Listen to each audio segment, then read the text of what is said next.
I consider the Nintendo Switch Pro controller to be a must-have accessory if you are ever going to play in docked mode. The Joy-Con just don't sit right in the grip, and the buttons are still too small. The Pro controller is just way better. But that $70 price tag is a little hard to justify, especially if you just drop $300 on a system and $60 on a game. So I've gathered together a few of the much cheaper alternatives. Let's figure out which one will serve you the best. I'd like to point out that this video is not sponsored. I did reach out to each one of these companies for review units, and almost every single one of them gave me the runaround. It's been a month since I started trying to make this video. From this experience, I've learned that how hard a company is to work with is inversely proportional to how shitty their product is. So let's go right into this, shall we? I'm not mad. Are you mad? No, you shut up. The first controller I purchased was actually featured in a previous video. The officially licensed Powerade controller is pretty accessible. You can find it at local big box retailers with this awesome Zelda theme or the mediocre Mario theme. I love this controller. Feel is most important to me because that's what you do when you're using a controller. You're gripping it. That's the whole problem with the Joy-Con grip. The plastic exterior of the Powerade doesn't feel cheap. The buttons feel nice and responsive. Maybe they're a little harder than usual. The D-pad is fantastic, no problems here.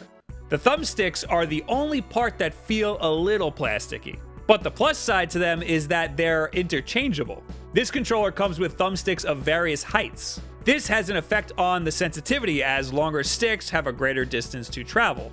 It just feels a little weird rubbing on the edges, that's all. This is a wired controller, but the wire is insanely long. They knew what they were doing. It does not have rumble, motion controls, or NFC, so keep this in mind when purchasing one. It retails for just $30, so these exclusions are pretty understandable. It's currently on Amazon for 24 bucks. Well worth it if you're trying to save some money. And as always, Amazon links are in the description if you want one of these. It helps our channel out a little bit, gives us a little kickback, because Lord knows these companies aren't helping them out. I'm not mad. Are you mad? Stop being mad. The Hoary Pad is another accessible option that you can find at big box retailers. This one has much nicer thumbsticks, but everything else overall feels cheaper and more plasticky. The shape of it is a little weird. It's like super round.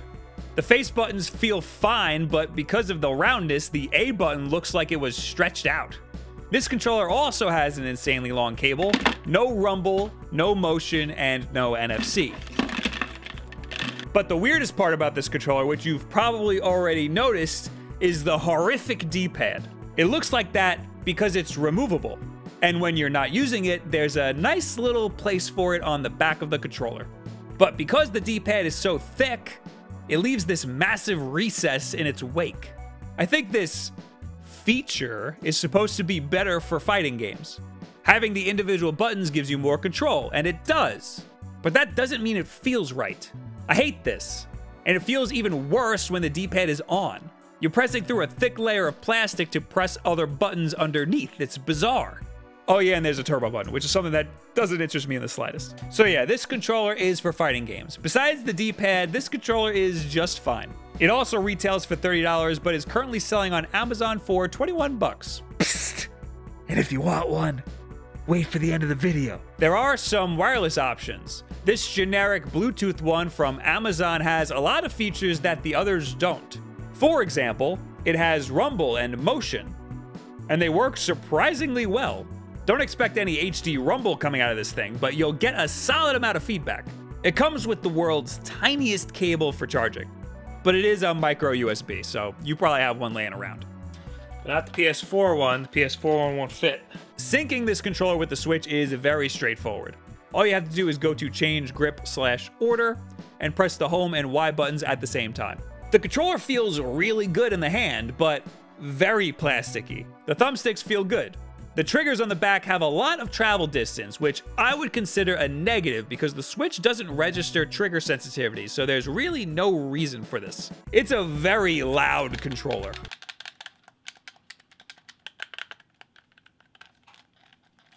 This controller also has one of the better D-pads. The wireless works great, but I didn't extensively test it with a lot of controllers connected. At only $32, you've got to make some sacrifices. This is the cheapest feeling controller, but has the most features. The last one I have isn't really a controller, but an adapter.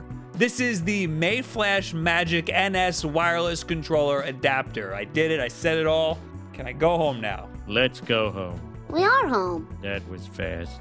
This allows you to use an Xbox One S, PS4, or even a Wii U Pro controller wirelessly with your Nintendo Switch, and there's even more options for wired connections.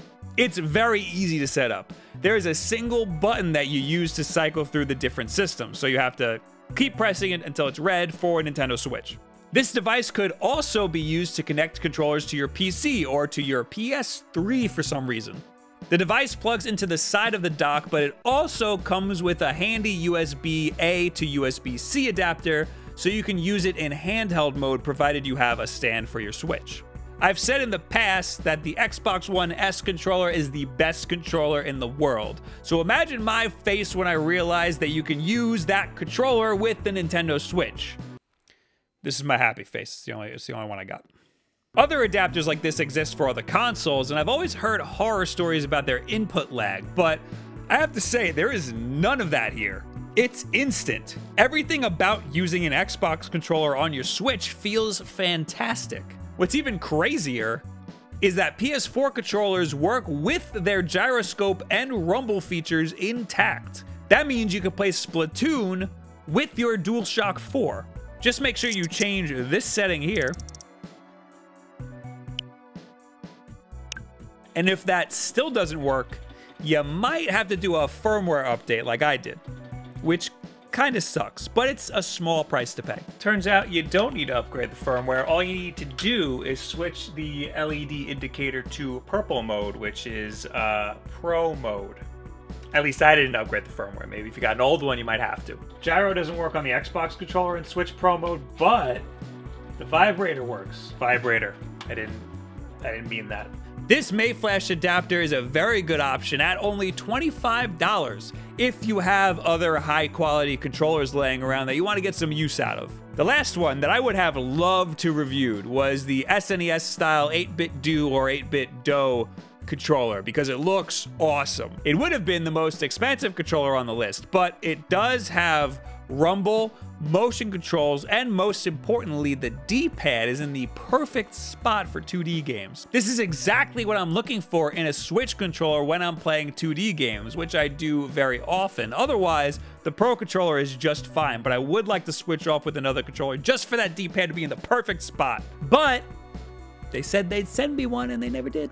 Sitting over here waiting like a jackass. I was gonna buy one on Amazon and have it shipped, but it wouldn't come here in time, and I tried looking at stores in my area, and nobody carried it. So maybe I'll shove this into a future video about D-pads or something, but for now, check out the lovely people, you'll see what I did there in a second, over at Nintendo Life, who did a review on it, and they seem to like it pretty well. You see what lovely people, you get it? And shout out to Sunway Tech for being the only company to send me a controller without any problems, even though it came all the way from China. My favorite controller is still the Pro controller. It's gonna be hard to beat that. But if that's a little too much for you, I'd say the Powerade controller is a great alternative. I don't think the motion controls or the rumble in the generic Bluetooth one by Sunway Tech is enough to justify that unless you need it for Splatoon or something. If you do need those motion controls and you're tech savvy and you have a PS4 controller laying around, I suggest the Mayflash adapter. If you don't care about motion controls, I still suggest the Mayflash adapter. If you are not tech savvy, or you are tech savvy and you just don't want to be bothered, like me, the Mayflash adapter is still great, just don't expect any motion controls or rumble. Nah, don't listen to that guy. I don't need to be tech savvy. All I did was just plug it in. It came with the firmware on it already. It's probably the next best thing to having a Pro controller in any case. You might see me mention this thing in a later video or maybe go more in depth into it because it is a great device. So what do you guys think about all of these controller options for the Switch? Did I leave any out?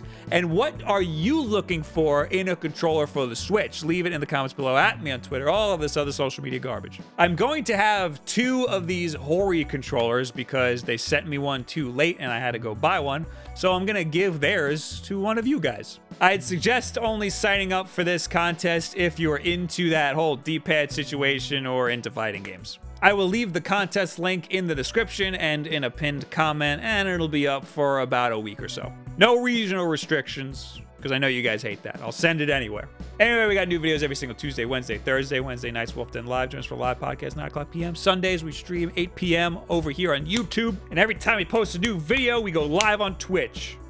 There's a lot of live streams. There's a lot of videos. We're very active over here. Subscribe here. Follow us on Twitch. The most important things you could do is subscribe and share this video with a friend. A friend who has a Switch, is looking for a Pro Controller, or a friend that you just like to play games with. Thank you guys very much, and you have yourselves a very good week.